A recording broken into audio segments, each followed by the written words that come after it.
The sun hovered over Crestwood High like a gold crown as the graduation ceremony buzzed across the courtyard, but for Maya Hale, walking across the stage was supposed to be a quiet victory, a moment she had dreamed of through years of hiding behind shadows, swallowing words, and shrinking herself so others wouldn't notice the tremor in her voice or the fierce intelligence burning beneath her shy exterior. She clutched her gown, trying to steady the storm of nerves inside her. All she wanted was to get through the ceremony, get her diploma, and leave behind the one thing that had haunted her since freshman year, Blake Riker, the notorious bully whose twisted sense of control had earned him the title King of Rules. Blake didn't rule by popularity, he ruled by fear. And his number one rule, the one whispered in hallways and scribbled as jokes on bathroom stalls, was simple: no one steps in front of me. No one outshines me. But today, Maya had unknowingly broken that rule.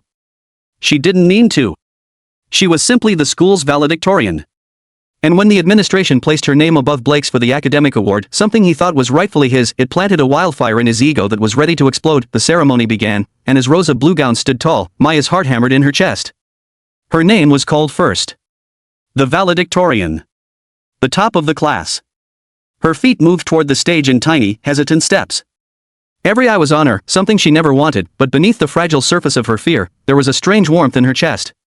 Pride? Hope? Maybe both.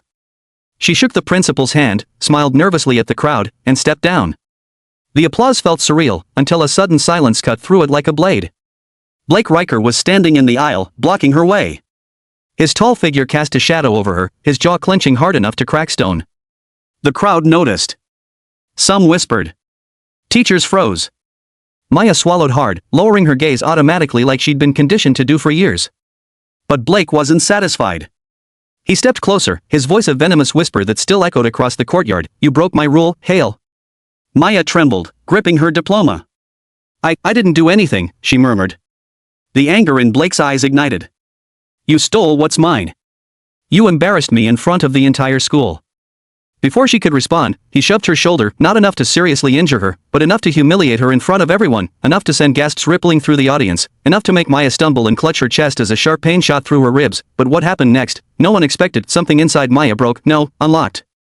A heat surged through her blood, burning and twisting like ancient fire awakening after years of forced sleep. Her vision blurred. The world tilted. A sound, deep, haunting, powerful, echoed around the courtyard like a phantom roar.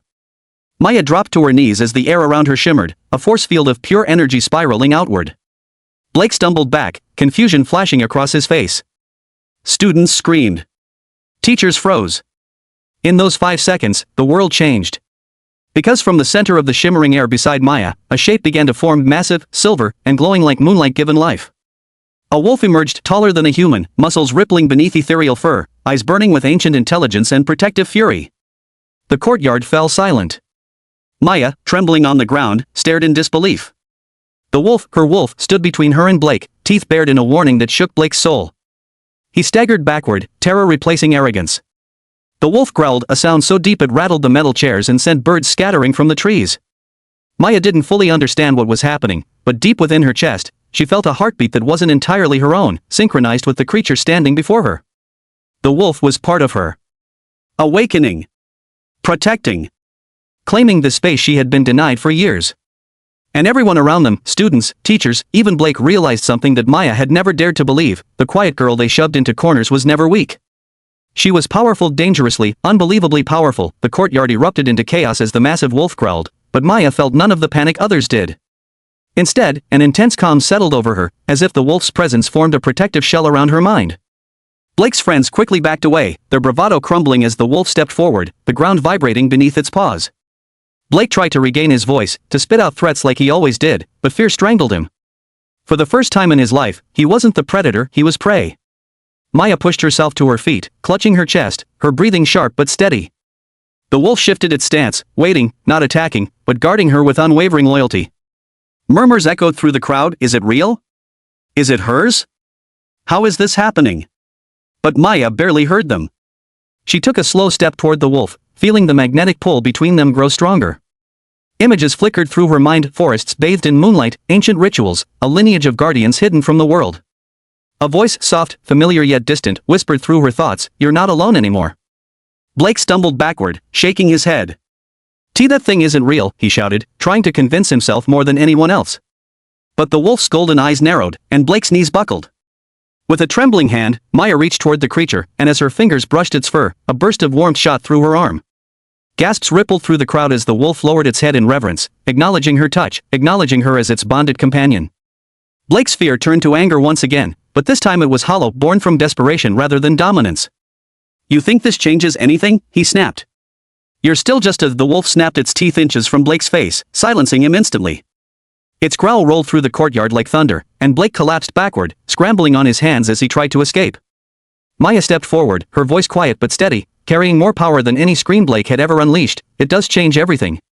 I'm done being afraid of you." Her words hit him harder than the wolf's presence.